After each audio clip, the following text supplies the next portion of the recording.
What is up, everybody? This is Brandon Lindsay with the Rehabbers Playbook. Do me a favor, before we get into the video, give our channel a like and subscribe. We're trying to grow this channel to continue to bring more valuable content to everybody who's rehabbing and building properties. So if you could give us a like and subscribe, of course, if you like this content, that would be much appreciated. Now today, we have a really cool video planned. We're going to take you through an entire training call, and this training call is specifically going to be about building additions onto rehabs and adding square footage onto your rehabs. And the reason this is going to be cool, in my opinion, is because this is actually going to mirror, and this is actually an exact training that we go through within the Rehabbers Playbook.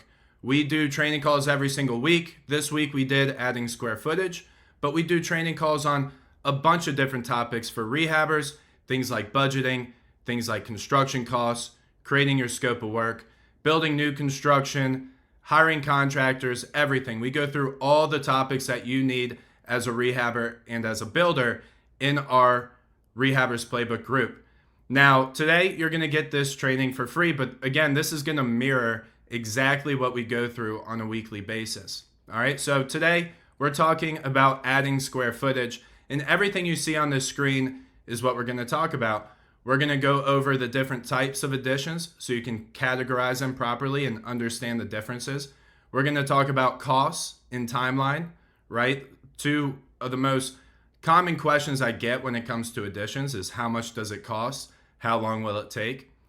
We're going to talk about when to do an addition. We're going to go through case studies, examples. We're going to give you formulas and processes. And we're even going to touch on templates and how you can leverage them to build additions and evaluate additions a lot quicker. All right, so a lot of good information here. I promise you by the end of the call, or by the end of the video, sorry, I'm used to saying call, but by the end of the video, you will have a really good idea and a lot more comfort and confidence in building additions. All right, so let's go right in. We're going to try to be efficient with this too. I'm not going to take up too much of your time, but these training calls usually take an hour to an hour 15 minutes. So strap in. Again, by the end of it, you're going to feel really comfortable building additions. So first, we always talk about why. Why are we talking about what we're talking about today? And this because additions are very important for rehabbers. To kind of preface this, my background is definitely the majority of my projects, especially my early career, involved additions. We built in a part of Richmond that always was conducive to additions. You tend to get a lot of ROI from additions in the neighborhoods that we rehabbed in. And you can get a lot of proof of that by driving around the neighborhood and seeing that the majority of the houses in these neighborhoods have some sort of added square footage. And we'll talk about why this is the case later, why some neighborhoods have a lot of additions and why some don't. But if you're wondering if it's going to be profitable for you to build an addition, one early tip for you guys that I can give to you is drive the neighborhood and see if all other houses or if there are other additions in the neighborhood. Typically, this is an indicator that it is profitable and other rehabbers and builders are profiting off of this added square footage. All right. But we were always able to maximize our profit early in my career when we did all of these additions for these neighborhoods, right? We could maximize our profit because every neighborhood has an ideal amount of square footage that is going to sell the fastest and for the highest amount. And if you can add square footage to meet that requirement, to meet that size house, you can again maximize your profit. You don't have to be stuck with the square footage that you're purchasing and have to sell that exact square footage on the sale. You can actually get a lot more creative and build that house and that square footage to exactly what you need to be the most profitable. All right, next, we have more rehabbing options and exit strategies. So one of the best feelings about getting into projects that you can add square footage on is this gives us more options, right? We all, as investors, flippers, and builders, love getting into projects with more than one exit strategy. Now, the term exit strategy might be loosely used here when I'm talking about it. But my idea is this: you can exit, typically when we think of exit strategies, you can exit as a flip, as a rental, as a wholesale, or a few other potential options. But those are typically your three most common options. And if you're actually rehabbing it, it's really just rent or flip, right? Sell or keep and hold, right? But now, if you can add square footage, you can flip at 1,500 square feet. You can also flip at 2,000 square feet. You can rent at 2 bedrooms. You can rent at 3 bedrooms. So whether or not you want to take my loose definition of exit strategies here, the idea is very simple. You get into the project with an idea that I can go 3 to 4 different ways and still be successful. And especially after you do more due diligence, you're going to find the most profitable and the most efficient and the highest ROI strategy out of all those options, right? We like getting into projects where if we can't flip it, we can still hold it. Well, imagine going into a property thinking I can flip it 3 ways, I can hold it 3 ways, right? That's really going to make us more confident and comfortable. Last, purchase properties that others can't. Oops, I thought I changed this slide, but I'll keep it right here. 3 and 4 are pretty similar. We're trying to get a competitive advantage. People put properties on the market all the time that are overpriced, and when I can add square footage, I can purchase those at a higher price than other people. Now, I don't like purchasing homes at a higher price than other people, and I tend not to. But most of the time, these properties will sit because they're higher priced. I have leverage because nobody else is really going to be doing an addition on it. Maybe they don't feel comfortable. Maybe they don't have the team. Maybe they don't have the time, right? So I have a competitive advantage. I have leverage since I can purchase properties that others can't because I can add square footage and still end up profitable. So these are all the reasons why it's important to be able to add square footage as a rehabber. Again, much of my career was built because I had this competitive advantage, because I can maximize my profit, and because I had more rehabbing options in exit strategies. I was able to build my career with a little extra money because of more profit, with a little more confidence and comfort because I had more options and I had that competitive advantage. All right, pretty simple. Hopefully you understand that. I'm telling you, if you find a good neighborhood for additions, you can make that your niche and use that as your advantage. Use that as what separates you from the competition.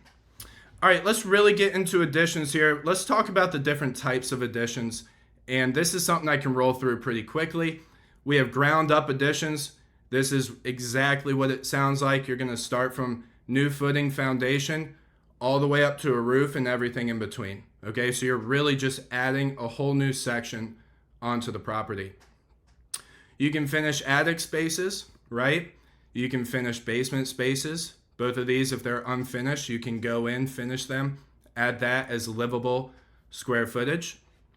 You have dormers and pop tops, which I kind of like lumping in together too, because you're basically taking the roof off and adding either more ceiling height in the case of a dormer, or just completely adding a whole floor of living space in the case of a pop top, right? So dormers are when we lift ceilings that are slanted to give us more living space, and pop tops are when we take the entire roof off and we go up a whole floor and we add all new square footage on top of the existing property.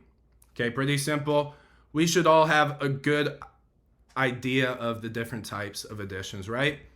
So let's specifically talk about each a little bit, because I like giving a little bit of the nuances of each. I like to give everybody an idea of what we should be looking for or what we should be aware of when we get into these different types of additions. So for ground up additions, you're gonna need a footing and foundation contractor, obviously, but when we give this training to a lot of rehabbers, sometimes they don't have a good footing and foundation contractor, and it's always good to get this early before you ever get into a ground up addition. So this is a new teammate you're gonna need. These are generally the most expensive additions, and later on in this training, I will show you that we've actually broke down the cost per square foot for a couple different types of additions, and you'll see that ground up additions are certainly the most expensive, but that makes sense, right? We're starting from the ground, building up. We're essentially building a whole new construction home attached to an existing house, right? So there's a lot more pieces at play. Basically need a new construction crew, just like I said, okay? So those are ground up additions. Those are the things you need to be looking for. Just understand they're the most expensive, and you might need a few more teammates to take on these types of projects, all right? And this is what it looks like, okay? This is one we did last year. Obviously, the picture on the left was the old existing foundation that was really in bad shape, and it was a porch. So we took all that out, put all new footing foundation in, framed it all the way up to the new roof attached to the house, and now we added a first floor and a second floor. Something like 150 square feet is what we added for each level, so 300 square feet total is what we added, more or less here. It might be actually closer to 400. But yeah, this is a very standard ground up addition, just adding on to the back of the house. Okay, next, let's talk about attic finished additions. You're gonna need a ceiling height of 7 foot 6 inches. Okay, this is one of the most important things to look at when you're looking at attic finished additions, and even basement additions that we're gonna talk about next are gonna go by these things as well. You have to be aware of the ceiling height. Okay, and this is straight out of the code book. Okay, for rooms with sloped ceilings, at least 50% of the floor area must have that ceiling height. No portion of the floor may have a ceiling height of less than 5 feet, or else it can't be counted, and so on, right? So this is straight out of the code book.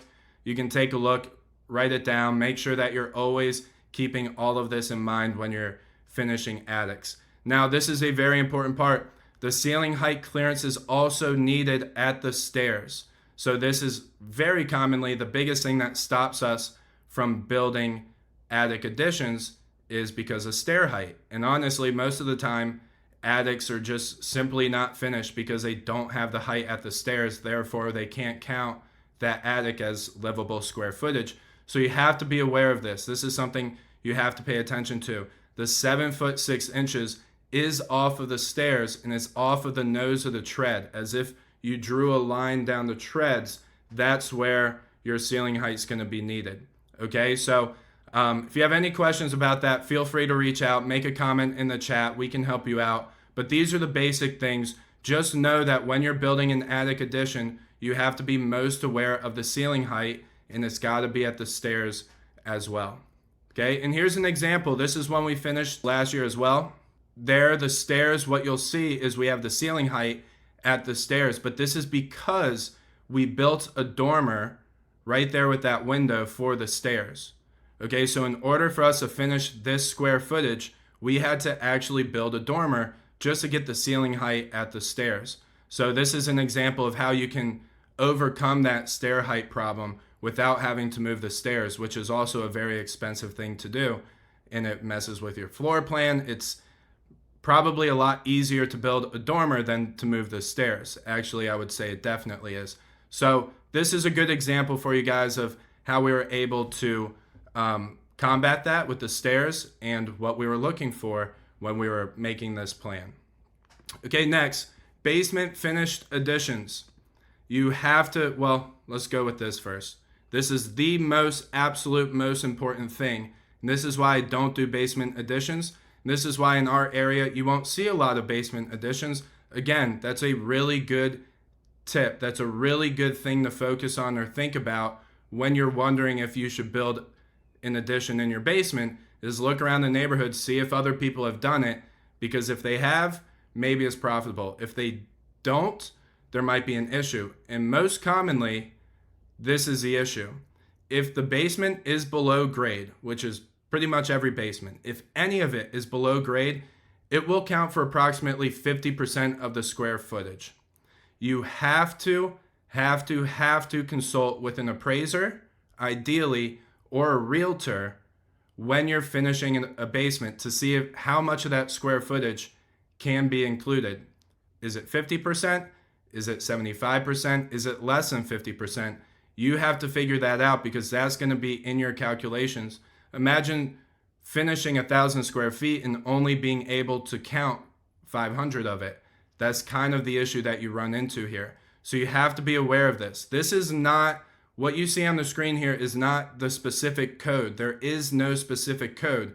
This is a case by case, neighborhood by neighborhood basis. Sometimes they're counted for 50%, sometimes they're counted for 75%. And there's a lot of factors that they're looking at. They're looking at how low below grade it is, how much egress you have, right? What stair height, ceiling height, all that stuff. They're trying to factor all of this in to see how much of that square footage you can actually count in your listing or in your rental. All right. So egress is important. I just touched on it, but this is going to help determine if you're closer to 50% or 100%.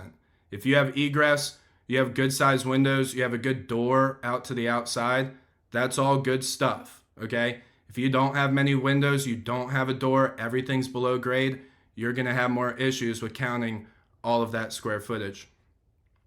Pay attention to waterproofing. The last thing you wanna do is finish a basement and then have waterproofing issues. So you have to invest in waterproofing when you're finishing a basement. Maybe you have a dry basement, that's great, but over time, you don't want that place to be finished and then you're starting to have waterproofing issues because then you have to tear down drywall, you have to do a bunch of stuff to get it right. Okay, so pay attention to waterproofing, maybe even put it in your budget that you're gonna invest some into the waterproofing. And then, very important, the ceiling height clearance, just like I already mentioned, you have to pay attention to that for basements also. Make sure you have the right ceiling heights throughout the space and at the stairs. Should be good to go. All right, next, dormer additions and pop tops. Okay, these are definitely the most complicated. You need the biggest team or the most skilled team, let's say that. And they can be uncomfortable. So let's look at these. There's some nuances for us to talk about. You will need specialty framers. Not all framers for your rehabs will be comfortable doing pop tops and dormer additions. It's very specialized framing, so you might need to find a new framing crew. And I'll tell you, even new construction framers don't love jumping into these types of projects either. They'll probably charge you a lot of money for it. So you will need specialty framers. That's the most difficult part with these types of projects. Okay, significant demo is required. You're gonna have a demo line item in your budget that's pretty big. If they need to do a pop top and take off the whole roof and whole attic space or whatever's up there, that's gonna cost a lot of money. And even if you're doing a dormer, they're gonna have to take out at least half of that roof, depending on how big the dormer is. But they're still gonna have to take off a lot of that roof and exterior wall to get this right. And the demo is also specialized. A lot of times my demo crew's not doing this demo because as they're taking things down, they're bracing things and making sure the house isn't falling apart as you're ripping off really big portions of the house. So demo is not just something that you can get a normal demo crew to do. You might have the demo crew do half of it, and then your framers are going to come in and demo the rest so they can brace it properly and make sure everything's supported. Okay? So demo you have to pay attention to. Oh, that's all the notes I have on this one? I guess so. And this is what a dormer looks like. So you'll see the whole back half of that roof comes off. And then we lift that ceiling height so that entire back half of the house on the second floor has livable, walkable living space. So you'll see how much demos involved just with a dormer. All of that's gonna have to go. All those rafters you're looking at on the back side of the house on this left picture, they're gonna have to go, and they're gonna have to simultaneously brace that ridge beam and any other framing that's gonna stay. So it is very tricky. It takes a lot of time and it's a lot of trash, and it takes a lot of hard work as well. So it's a good example of what we're looking at. And this is, again, a good visual of what a dormer looks like. This is a full dormer, the entire back half of the house. Sometimes you see half dormers where they only lift it in the middle or on one side, but this is a full dormer where you're really maximizing your space. All right, so those are all the different types of additions. Pretty clear, pretty straightforward. Just understand those nuances for each. This slide is not super important, and we've talked about some of it. So let's just go through it. In addition to your normal rehabbing team, you might just need a few of these guys. Okay, we talked about it. If it's ground up, you're going to need a footing and foundation guy. We talked about framing. You're going to need specialty framers. You're going to need a good architect. So some rehabbers who don't do big gut renovations or a bunch of floor plan changes, they might not have a good architect. And you can't use a draftsman. Okay, you cannot use a draftsman for things like this. There's too much engineering involved. Everything needs to be precise so you can get through permits properly. Okay, so architect, surveyor, if ground up, okay, if it's ground up, the surveyor is going to have to make sure they're staking it and making sure that you're staying within setbacks, lot lines, lot coverage, all that great stuff. And then an engineer, because again, there's a lot of engineering that goes into these types of projects. You have to make sure that whatever you're building is going to be supported, or whatever load that you're building is going to be supported, you know, in comparison to what it changed from before, right? So these are all the people you might need on your team if you don't have them now, okay? Like I said, pretty straightforward. We do not need to spend too much time on this one, all right? Now, calculating your addition cost. Very important, and this is a lot of the stuff that we've been adding on to our training, and we have some cool stuff that's coming in just a couple slides. But let's talk about how you should be really determining the cost of your addition. Let's really focus on just the cost of the addition. And how do we determine this cost, right? So this is going to be the hardest part, right? Comping, adding the square footage and comping at that new square footage. That's not that difficult. That's what we do every day as investors, rehabbers, and builders.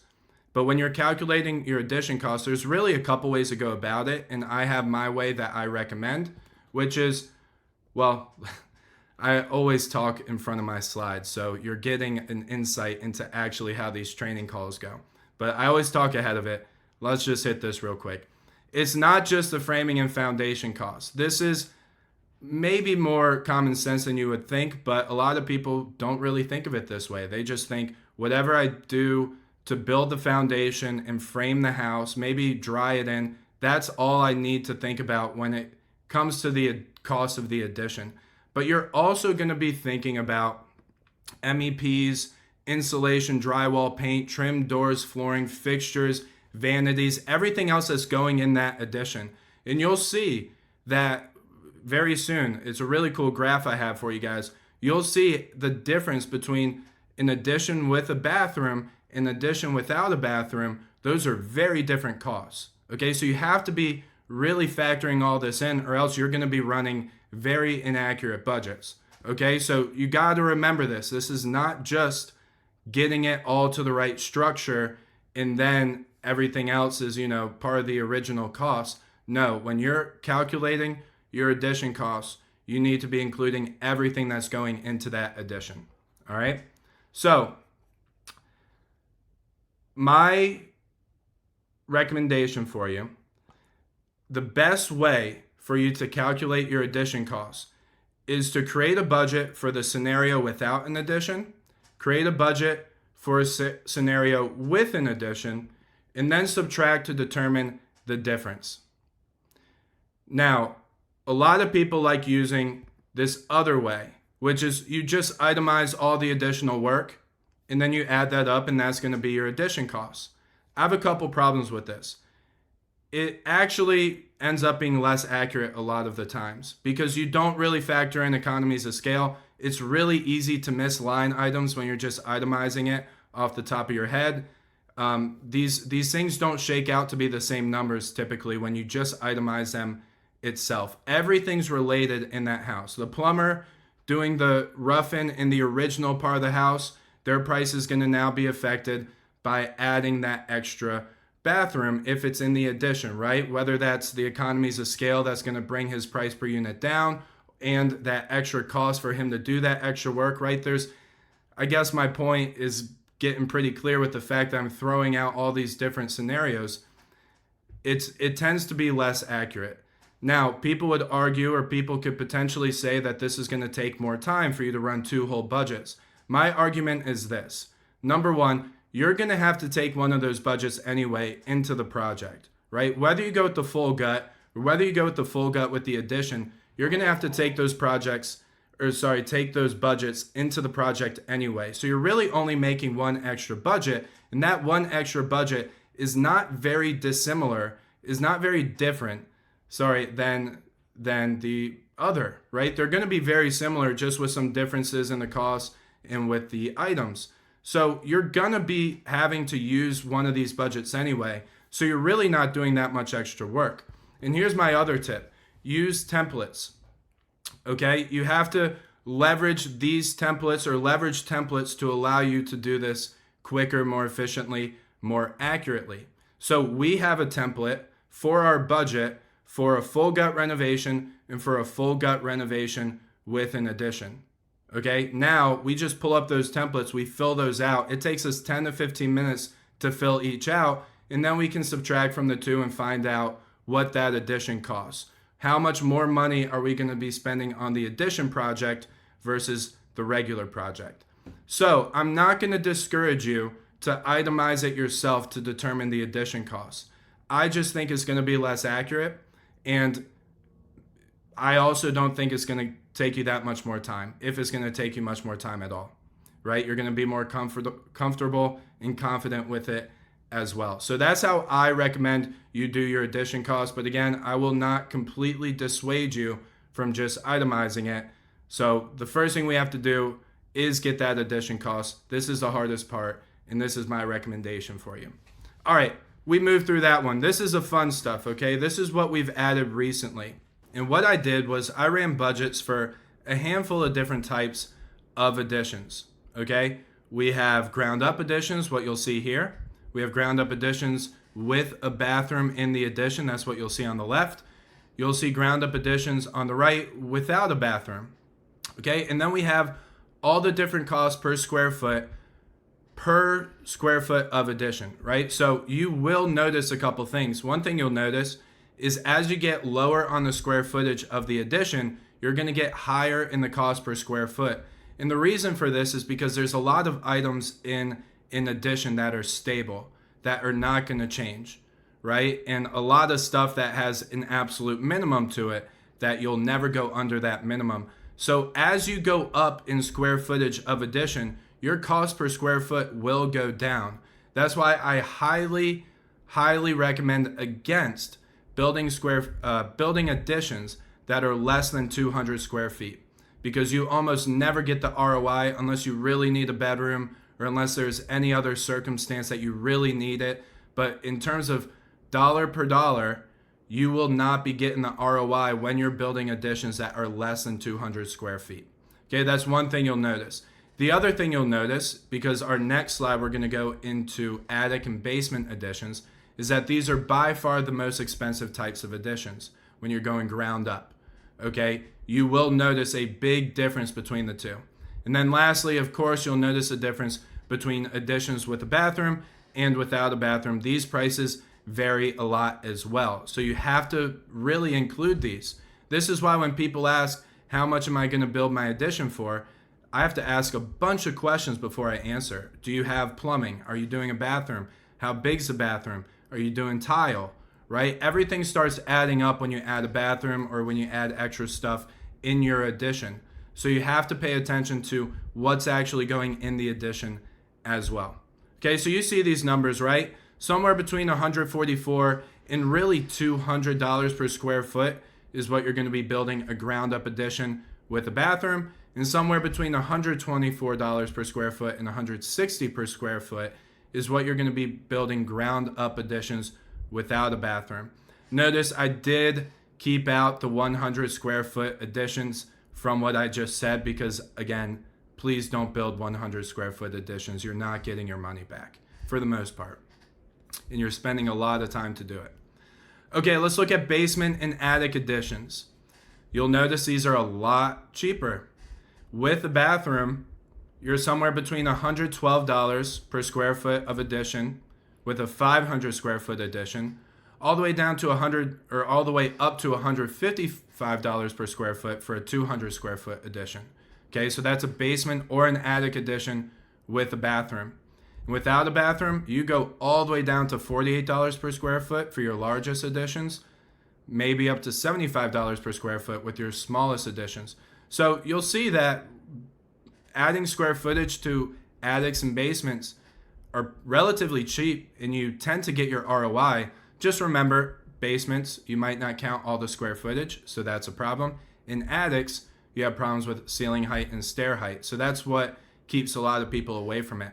But overall, these costs are not too bad, and you will tend to get your ROI in this market. In my area, it's hard to find houses that are sold for less than $175 per square foot. It's really typically $200 per square foot or more. So everything here, you will get ROI based on the square footage of addition, as long as you're building 200 square feet or more. All right, so again, this was one of my favorite slides and pieces of information that we added. This really helps people understand a good idea of what additions cost and all the factors that are involved, and how it's actually really complicated to just have a standard number for additions. You have to factor in the size, you have to factor in the type, and you have to factor in what's going into that addition. All right, y'all get it. Let's keep moving. Is it profitable? This is obviously a very good question if we're about to build an addition. So I have a little process for you to determine if it's profitable. Number one, determine the cost per square foot. We've talked about that in the past 3-4 slides, right? You can itemize, you can subtract the two scenarios like I recommend and find the difference, and then divide by that square footage. But the number one step is finding out how much your addition costs by square foot, okay? Again, what we really just went through in that last graph. Okay, so for example, if that addition we subtract the two scenarios, we find out it's $20,000 and we're building 200 square feet of addition, it's going to be $100 per square foot. Okay, this is just a scenario, okay? Just an example scenario. All right, number two, determine your sales price per square foot. Okay, so this is what we do every day as real estate investors, as rehabbers, as builders. We use comparable sales and we find out how much we're going to sell per square foot. Now, the biggest thing here is you have to be using the final square footage. Okay, so if you're adding 500 square feet onto a 2,000 square foot house, your comps need to be, of course, at 2,500 square feet. So we're going to find that price per square foot, and then we're going to compare. Okay, pretty simple. We're going to compare whatever we are building per square foot versus what we're going to sell per square foot to determine our return. Pretty straightforward, right? Make sure to factor in additional time. Okay, so you'll see how I like to note it, how I like to explain it. I always say what my return is given the amount of time extra that we're going to invest, because additions, if it takes an extra month to build the project with an addition, you have to factor in that time. That's holding costs, that's opportunity costs, that's everything to us as entrepreneurs is our time. Okay, so let's go through examples and let's really take this training home. This is about the end. This is where we're going to wrap it up. We're going to show you how these processes and everything we talked about really works into examples of us analyzing these deals. Okay, so example one, let's look at a very standard example. Let's say we determine our cost for the addition is $30,000. We are building 300 square feet extra. The construction cost per square foot, therefore, is $100 per square foot. And we determine through comps that our sales price is going to be $200 per square foot, meaning that our return is going to be $100 for every square foot that we build, or $30,000. Okay? Very simple, very straightforward. We're all real estate people on this. I keep wanting to say call, but on this training, so you guys get the idea, right? Now again, factor in 3 months of additional work. That's going to allow us to understand that we're also investing more time into these projects. Okay, let's look at an example with a low sales price, because sometimes we're in neighborhoods that do not allow for additions to be very profitable. And again, when I was speaking in the beginning, the neighborhoods that we always got properties in were good for additions. We tended to always get the ROI. But sometimes when you're in a neighborhood that has a very low sales price, you will not get that ROI. It's not going to be worth the extra time and money invested. So that's what we're going to look at here. And remember, if you drive through a neighborhood and there's not many additions around, I could almost guarantee you that's a lower sales price neighborhood. But if you drive around the neighborhood with a bunch of additions in it, I can almost guarantee that's a higher sales price neighborhood. Okay? So number one, construction cost $30,000, size 300, same exact as our last example. But now our sales price is only $125 per square foot. Okay? This means our return is only going to be that extra $25 or $7,500 for 3 months of additional work. So now it's up to you to determine if this is really worth it. In my opinion, 3 more months and $30,000 extra is not worth getting $7,500 back. That's just my opinion. Everybody's investment is specific to their business, so whatever's best for you. But you'll see how low sales price neighborhoods tend to not be as friendly to profitable additions. Okay, another example, high square footage. This is something to look out for too. Sometimes your house is already big enough to where every time you add square footage, you're going to start getting closer to a point of diminishing return. And that's not what we want as investors. There's always a ceiling, right? Or else we would just be adding thousands of square feet onto our properties, right? So there's always a ceiling, and this is a good example. So considering a home that's already high in square footage, let's say 2,000 square feet is already on the higher end of this neighborhood. Okay, sales price per square foot, 2,000 square feet is $200 per square foot, but the sales price at 2,300 is $190 per square foot. Okay, so let's look at our example. All the same 1, 2, 3 as before. 30,000 cost, 300 square feet. That's $100 per square feet for the addition. But now the sales price at 2,300 square feet is now going to be $190, which means our return is now diminished to $90 per square foot as opposed to the $100 per square foot you saw in the very first example. So this is an example that still would be feasible, right? I think I'm okay investing, 3 more months of work, $30,000 to get $27,000. But the idea is if you got to 2,500 square feet, you built, let's say, 500 square feet of an addition, that 190 per square foot could drop to 180 per square foot, right? And again, these are all just examples, but I think that's the idea. Well, that's the idea, is we want to make sure that we're not hitting a point where we're getting a diminishing return and we're just spinning our wheels, investing more time and money in something that's not getting us as much money in return. Okay? Let's do one last example. This is going to be for basement finishing because we have to see how this works in practice when sometimes we're not getting all of that square footage allowed to be counted as livable space. Okay, so let's consider that this basement, we talked to an appraiser, they said only 50% can be counted as finished square feet per the plans that I'm looking at doing, right? So the appraiser says you build out this basement the way you're looking at, you're only going to get 50% of the square footage back. So let's look at it again. All the same, 1, 2, 3. Construction cost per square foot is $100 per square foot. Sales price in the neighborhood is $200 per square foot, but we can only count 50% of that square footage in the basement, which means we can only count $100 per square foot on the sale. That means our return is actually $0, and that's not feasible, of course. Right? So you'll see how basement finishing 50% is a huge chunk of money to take away from your investment, to take away from your return, right? And that can absolutely kill a deal, or at least kill this potential strategy, right? So you have to be aware of this part as well. So that's an example for basement finishing. Bear with me. I don't know if there's a slide after this. Let's check. No slide. Cool. So we're good. That's everything with our addition training. You'll see that we focus on everything that allows you to manage additions instead of build additions, right? I'm not going to teach you guys how to pour the foundation and then do the sill plate and, build the foundation. Then I said pour the foundation. I just messed all this up, right? I'm just not going to teach you all the construction specifics, right? That's for the architect, the framers, the footing contractors, the foundation contractors. You have to be involved. You have to understand. But most importantly, you have to know how to run the numbers, what the numbers are, what the processes are, all the different nuances that we need to be looking for that's going to kill the deal.